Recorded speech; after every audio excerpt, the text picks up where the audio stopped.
আমৰ বতৰ যিহেতু সেয়েহে বনাবলৈ লৈছোঁ আমৰ আচাৰ বনাবৰ কাৰণে মই আমখিনি আগতেই নিমখত দি ভালদৰে ৰ'দত শুকুৱাই লৈছোঁ চাব যাতে আমখিনিৰ পৰা পানীখিনি সম্পূৰ্ণৰূপে শুকাই যায় নহ'লে আচাৰখিনি পাছত সোনকালে বেয়া হৈ যোৱাৰ চান্স থাকে এতিয়া গেছৰ ওপৰত এখন কেৰাহী তুলি দি তাতে 2 চামুচ সৰিয়হ 2 চামুচ ধনিয়া 2 চামুচ চফ আৰু 2 চামুচ জিৰা এনেদৰে লৈ লৈছোঁ এইখিনি মচমচীয়া হোৱালৈকে অলপ সময়ৰ কাৰণে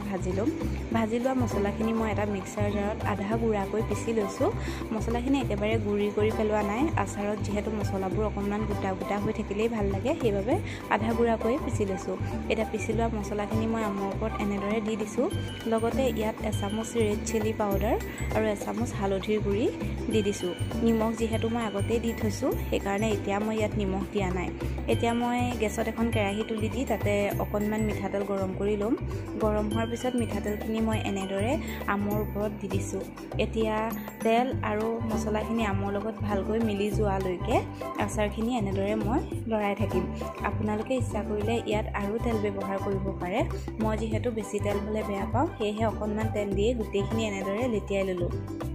প্ৰায় 2 ঘণ্টামান আচাৰখিনি এনেদৰে চৰিয়াটোত ৰখাৰ পাছত মই এটা চিচাৰৰ বৈয়ামলৈ এইখিনি ভৰাই লৈছোঁ আৰু আমাৰ আচাৰ প্ৰায় ৰেডিয়ে হৈ গ'ল এনেদৰে এটা চিচাৰৰ বৈয়ামত আচাৰখিনি ভৰাই ৰাখি আপোনালোকে বহু দিনলৈ ইয়াক খাব পাৰিব বেয়া হৈ নাযায় যদিহে ভিডিঅ'টো চাই ভাল পালে ভিডিঅ'টো লাইক এটা কৰি দিব লগতে মোৰ চেনেলটো ছাবস্ক্ৰাইব কৰিবলৈ নাপাহৰিব